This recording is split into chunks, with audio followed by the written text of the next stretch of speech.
لكن وسن مهر كوهينين ملق المط مصطفى مارتن ما مسلم بقى مسوى مسيحي أدو دليرنما هوشة مسودة بالات هوشوا ما حيدي هوشة وحن كهلا يدي اللي بيدي كده حيس اللي بيدد مع وسمات كهلسة ده أدو مسلم تاي متو كتاجور مسكو جدا بيس صلاة لكن ما مجرد استفاد ما كان مدعيني يسوي الشرح جرت بل جد بجي الجور بان قرقنا على المكادو تيو قربك ما دعين عليك توريه كاتوري ما يا اسك توري ايوه marka adigu habeenaad intaad si barraxatay si fiican intaad u si barraxatay xagan ka sin barraxatay de wax kastaad qastay oo cabtood cuntay oo liqday meel masiiba ka soo dhax kacday bal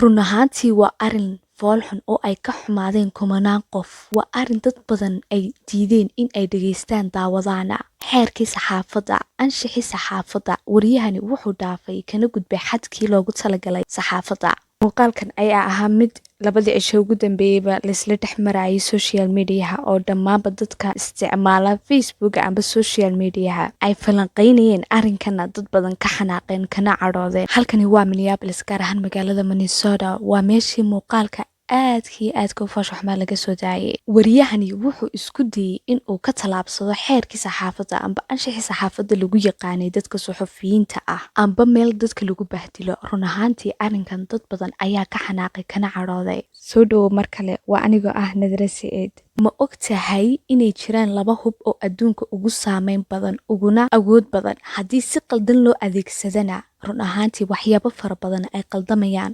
mugdina ay geliyaan labadaasi waa suugaanta iyo saxaafadda suugaanta iyo saxaafaddu waa labada hub ee adduunka ugu awooda badan leh dad waxaa jira si qaldan u adeegsada oo danahooda gaarka ah kaga faa'iideysta taasina waa qalad run ahaantii waa labada hub ee ugu dheeraynta badan uguna saameynta badan run ahaantii waxa ay saameynayaan kumanaan bulsho kumanaan qof kumanaan dhalinyaro wariyahani wuxuu soo diyaarsaday waraaqi dheer oo waxaas uu ku hadlayo oo dhan ku qoran yihiin waraaqda haddii lagu dhiibi lahaana iska daa inaad dad la hortimaadee adiga naftaada aanad codkaaga kor u qaadeen markaad akhrinayso oo niyadaada ka akhrin lahayd waraaqdan su-aalaha ku qoran haddaba maxay ku dhacday in bulshada loo soo bandhigo arrinkan iyo welibana waraysiga noocan ah iyo su-aalaha noocan ah wariyahan magaciisa saddexan waxaa la yidhaahdaa Ibraahim Xuseen naanaystiisuna ay tahay Fure sidoo kale ninkan la wareysanaya amase wareysiga laga qaaday isna magaciisa saddexan waxaa la yidhaahdaa Mustafa Ibrahim R amba Martina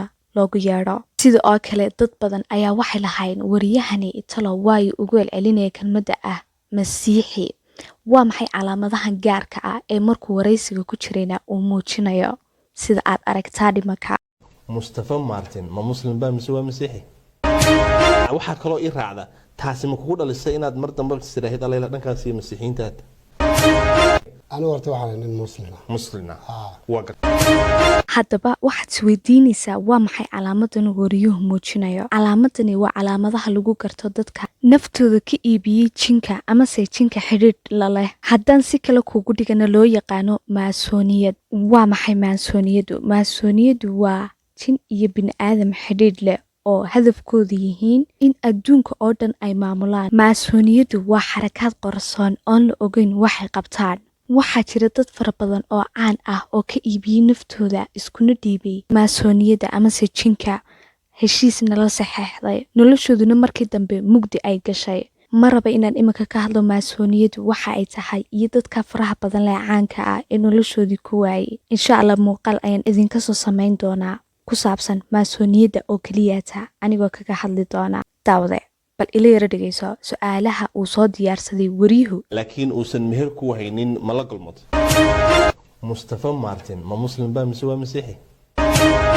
adigu dhalinyarnimada hawsha ma soo dabaalatay هوشوا ما حيدي hawsha waxaan ka hadlayaa de lab iyo dhidi ka dhaxaysa اللي بيدد مع وسمات كهلسة dad adigu muslim tahay ma tukataa goor ma kugu dambeysay salaad laakiin ma magacraad isbadeed markaad madaxweynaha isku sharxi jirtay bal iga dabagee goor baad qarka dhacday markaad تيو قربك ما دعين عليك توريه كاتوري ما يا اسك توري ايوه marka adigu habeenaad intaad si barraxatay si fiican intaad u si barraxatay حاجان كاسم بالراحة wax kastaad qastay oo cabtood cuntay oo liqday meel masiiba ka soo dhax kacday bal iyo maandooriyaha waad isticmaashay noloshaada waxa kaloo ii raacda taasi ma kugu dhalisay inaad mar dambe istiraahid alayla dhankaas iyo masiixiintaad anigu horta waxaan nin muslina waa gar dee maya wixii sida loo soo sii faqfaqee intii haddaad waxba ku qaadan weyday haddaba aan su-aal ku weydiiya adigaagan imika daawanaya yaa qaldan ma wariyaha qaldan ma ninkan la wareysanayaa qaldan ma waxaa qaldan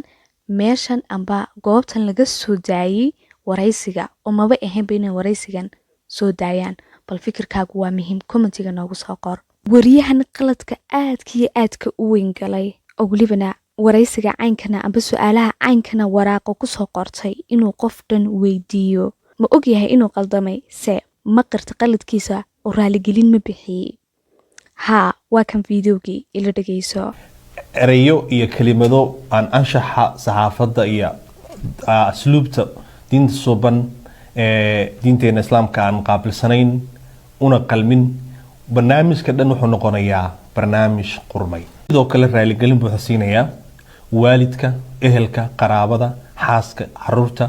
mas-uulkii aan warbixintan ama barnaamijkan ka duubnay hadaladii ka yeeray ay qalbi jab iyo muraara dilaac ku noqdeen inaanu faafinay ama aanu soo daynay hadaladaasi idin qalbi jabiyeyna waan idinka raaligelinaynaa waalid ahaan waalidkiisa walaalihii ehelkii xaaskiisa iyo caruurtiisa waa mas-uulkii aan ka duubnay warbixintaas adduunka waxa ugu wanaagsan qof qaladkiisa qirta raallina ka bixiya qaladka uu sameeyey waad ku mahadsantahay daawada haddii muuqaalka ilaa dhammaadkiisa aad daawanaysay iyo welibana wakhtigaaga aadna siisay haddii aad ku cusub tahay